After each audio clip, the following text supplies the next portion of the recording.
Now, everyone knows Mario. You don't have to be a gamer to know who Mario is. You have either seen him in a commercial, at a store, on your kid's screen from a video game. Mario has paved the way for so many other video games and their characters. Without Mario and the Mushroom Kingdom, we may not see games like Ocarina of Time, Halo, BioShock, Kingdom Hearts, Skyrim. Now I want to talk about the few things surrounding the Mushroom Kingdom and the bros that brought it to life. Let's start with the history. Best place to always start is the beginning. Now, Nintendo's flagship character was created by Mr. Shigeru Miyamoto, who joined the company at the age of 24 after graduating from college in Japan. Though we know him today as the short, chubby Italian plumber trying to save his princess from King Koopa, aka Bowser, Mario first appeared in 1981 in the arcade game Donkey Kong as the character Jumpman, and became an instant celebrity during that period when more than 60,000 arcade machines were sold. This game blew up. I have played the arcade version of Donkey Kong, and I even owned the Game Boy version to it. It is kind of difficult, though, thinking back. You had to time everything right. Barrels would speed up, and it was stressful, a lot of stress. One of my earliest memories of being stressed out was playing Donkey Kong on my big gray brick Game Boy. In the 1982 sequel to the game, Donkey Kong Jr., he was renamed Mario. The name came from Mr. Minoru Arakawa, the president of Nintendo America. He named the character after the owner of Nintendo's first warehouse, Mario Singali. In the 1983 arcade game, Mario Bros., we saw the first game with Mario as the titular character, and also saw the first appearance of his brother, Luigi. Mario's first TV appearance came in a cartoon series as a circus trainer in the Saturday Supercade on CBS from 1983 to 1985. His first starring role in a TV series was the Super Mario Show in 1989, which combined live action segments with animated features. Now, the fun thing is I think this was on Netflix for a little while, and you may still be able to find it somewhere. I remember this show. Now, this was the year I was born, but I remember later on getting a glimpse of it and just being tripped out. But yeah, I would, if you find it, please let me know. Now, Mario made his big screen debut in 1989 with the movie The Wizard, which was followed by the Super Mario Bros. With Bob Hoskins as Mario and John Leguizamo as Luigi. A fun film, a nostalgic film. Maybe fun for the gamers, but honestly would not exactly hold up to today's standards of a good nerd movie. Maybe we can talk about this title a little more down the road. Maybe we won't. Who's to know? I would like to do a deep dive into that movie. I would also like to know what were your all's thoughts of it. Good, bad, ugly. I know there are a lot of people who would dub it kind of a black spot on Mario franchise history. But I'd like to, let me know your thoughts. 30andnerdypod@gmail.com. So Nintendo's first U.S. home video game console, the Nintendo Entertainment System, or NES for short, was released in 1985 with Mario starring in Super Mario Bros. The legendary title has gone on to sell more than 50 million units worldwide. Super Mario Land was released in 1989 with the launch of the Game Boy and has sold more than 14 million units worldwide. Later, excited video game players witnessed the first glimpse of the highly anticipated Super Mario Bros. 3. Consequently, that game became the first video game to sell more than 2 million units, making it the best-selling game in American video game history. In the Super NES release, it released with Mario starring in Super Mario World. This was a fantastic game. It was an extremely vast game that featured the first appearance of Mario's Dino pal, Yoshi. The game took a team of 16 people more than 3 years to make. Yoshi is a sound effect that I wish that I could... it's impossible. It's basically like scratching a CD, or scratching a vinyl record is kind of the similar noise that you're going to get to make Yoshi. But you can, his when he stuck his tongue out. That's an easier sound effect to make. Now, by the end of 1993, there were more than 100 million Mario titled games sold worldwide. The 1995 Super NES game, Super Mario World 2 Yoshi's Island, featured Mario as a baby. Then, with the launch of Super Mario 64, which next-gen gamers called the greatest video game of all time, Mario appeared again and was a popular and very fiscal success for Nintendo. Mario has appeared in over 200 video games since his creation and is still one of the most, if not the most, iconic and popular character in video game history. Fun fact, his name is Mario. His last name, Mario. He's Mario, making his brother Luigi Mario.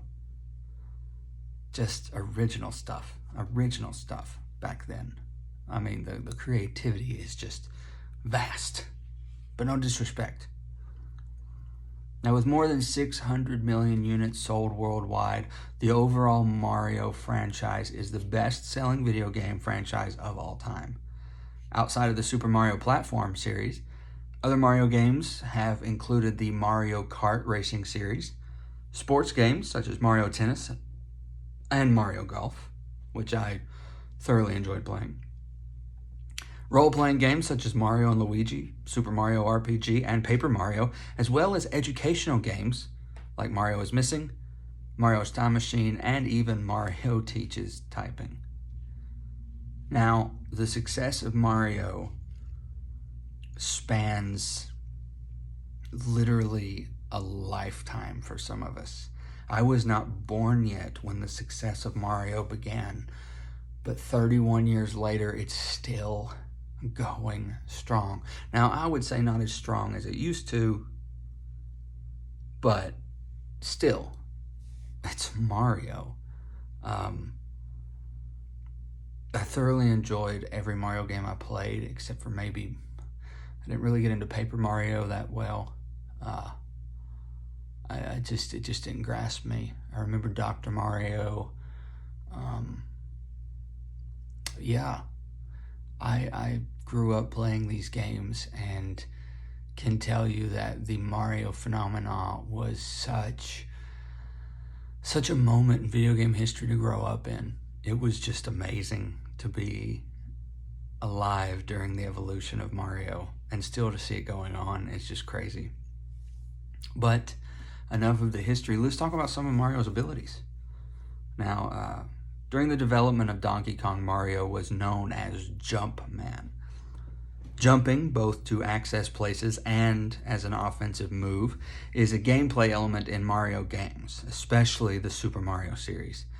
By the time Super Mario RPG was released, jumping became such a signature act of Mario that the player was often tasked with jumping to move the non-player characters as Mario, and to move the story and the screen along. His most commonly portrayed form of attack is jumping to stomp on the heads of his enemies. First used in Super Mario Bros., this jump stomp combo may entirely crush a smaller enemy on the stage, and usually deals damage to the larger ones. It usually takes a couple of times jumping and stepping on them to take out the bigger bosses. And of course that has evolved. This jump step attack has often enabled Mario to knock turtles like Koopa Troopas into or out of their shells. This allows him to use that shell as a secondary weapon against other enemies. Later games have evolved his jump ability, some allowing a jump and ground pound type deal. There's the spin jump to destroy blocks that are above him and below him. And even somersaults, wall jumps, like in Super Mario 64. So his jump has evolved from the days as Jumpman and Donkey Kong to, say, today in Mario released games. Some of his power-ups are probably as infamous as his name is. The first power-up that we see is in this Donkey Kong game that was mentioned earlier, arcade and Game Boy version, where he gains the ability to wield a very fast-moving hammer, and it destroys the barrels that are coming at you, and you don't have to jump, basically. Some other popular power-ups over the years have included the Super Mushroom, which makes you grow, the Fire Flower, which makes you shoot fireballs, Starman, which we all know, the green one-up mushrooms, the Super Leaf, the Winged Cap, and the very popular Tanuki Suit. That's where you turn into a weird raccoon creature and are able to fly with the tail. There have been many other power-ups in the history of the game, and it'll be interesting to see what other kind of power-ups come from future Mario games, where the creativity does go in future Mario titles. I think that one of my most memorable Mario moments when it comes to power-ups is anytime you'd get the fly leaf, or the super leaf as they called it, and you could get that cape in the game, and if you ran fast enough or ran the right way, you'd fly. But you had to get a good run, kind of like the DeLorean needs to get to travel back in time. Got to go to a certain miles per hour. I also really loved the wing cap aspect in Super Mario 64. It was a lot of fun when that showed up, and you were able to get to different parts of the level, like later on, that you normally wouldn't be able to reach maybe during your first run. It was a lot of fun. But enough about just Mario. I don't want to just say his name over and over, even though I am. Now, he is the most famous name in the video game history, surely. If with the main battle, even with the main battle being in this day and age, is what I'm talking about. With the main battle these days being between Microsoft and Sony, I'd still be hard-pressed to say that Mario is not still the icon that he's always been, and synonymous with the term video game. However, with Mario comes his very fantastic supporting characters and amazing, almost psychedelic worlds that surround him, known as the Mushroom Kingdom.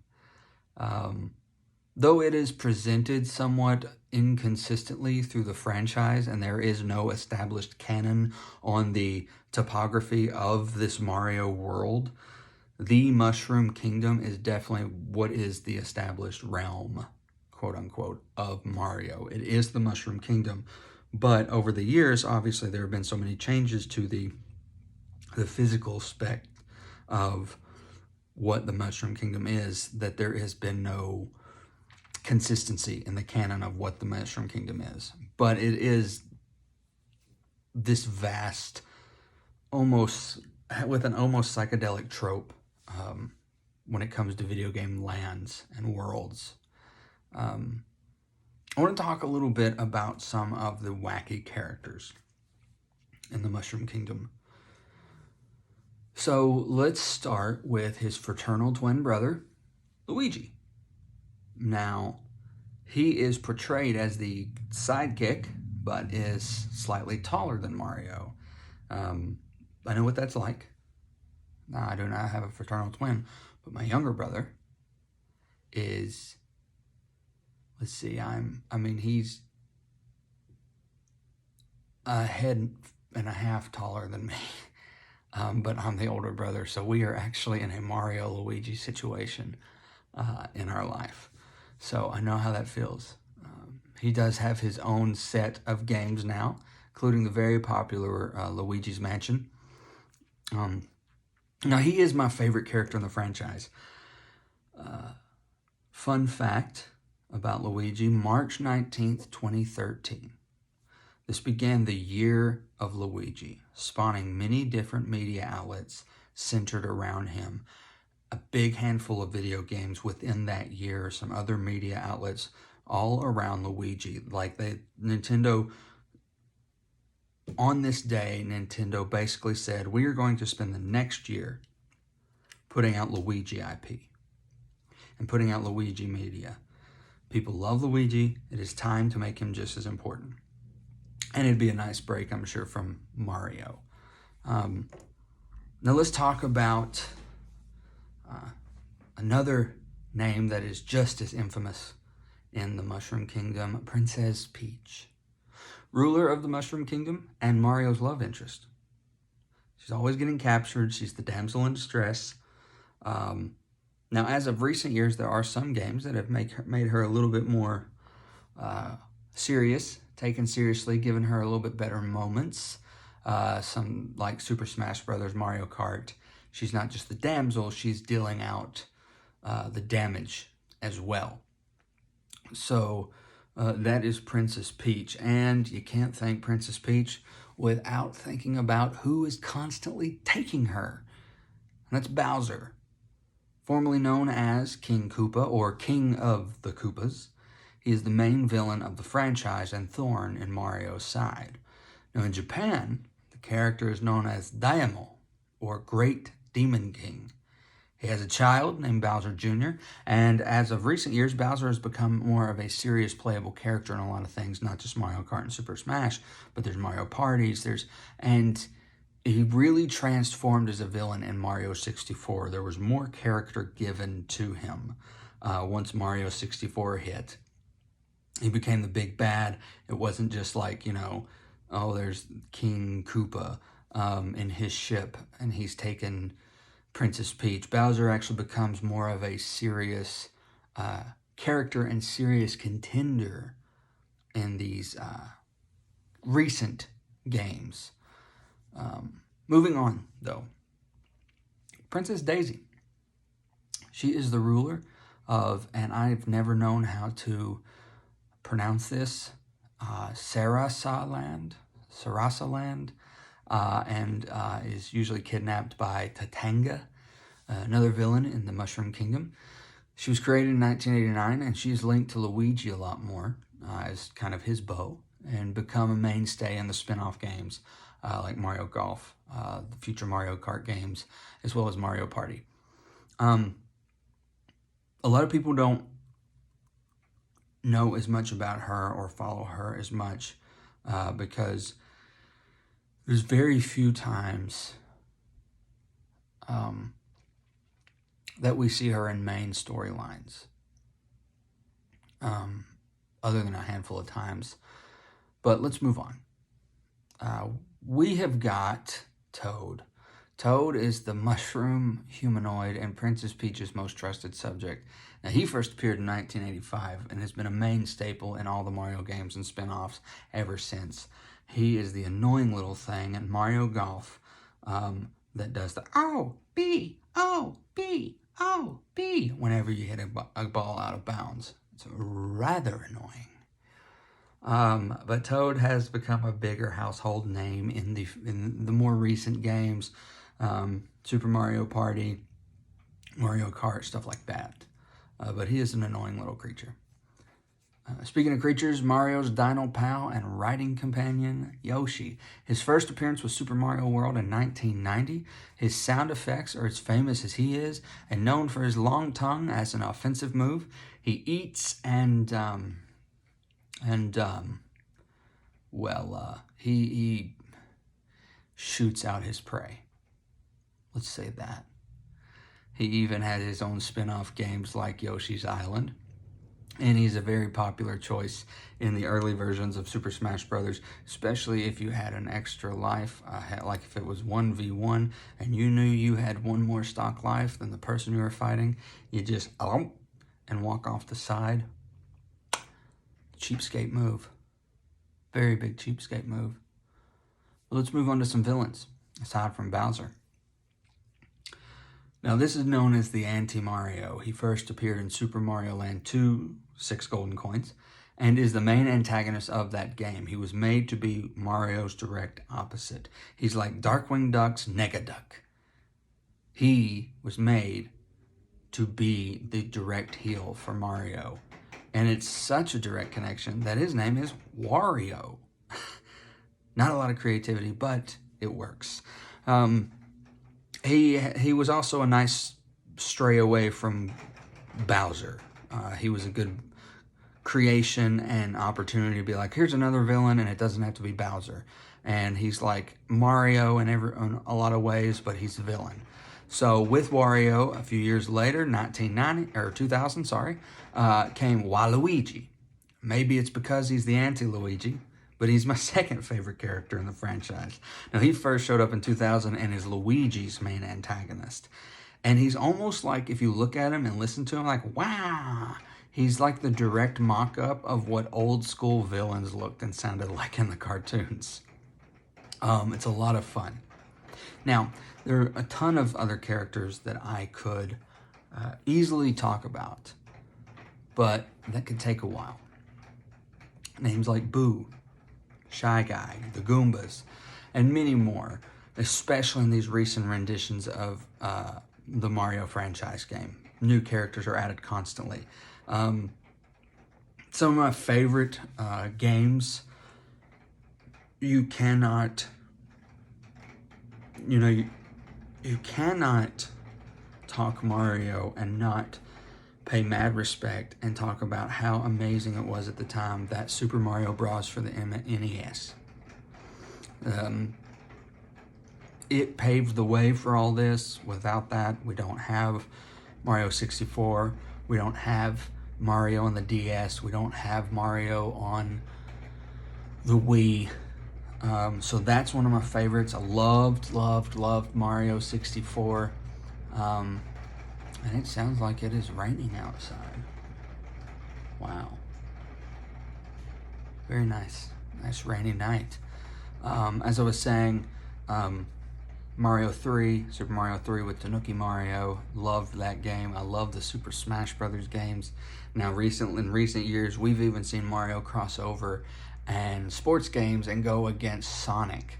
Now, those two were the constantly clashing icons of their different production companies, and Mario always won. He did, and he's still standing today.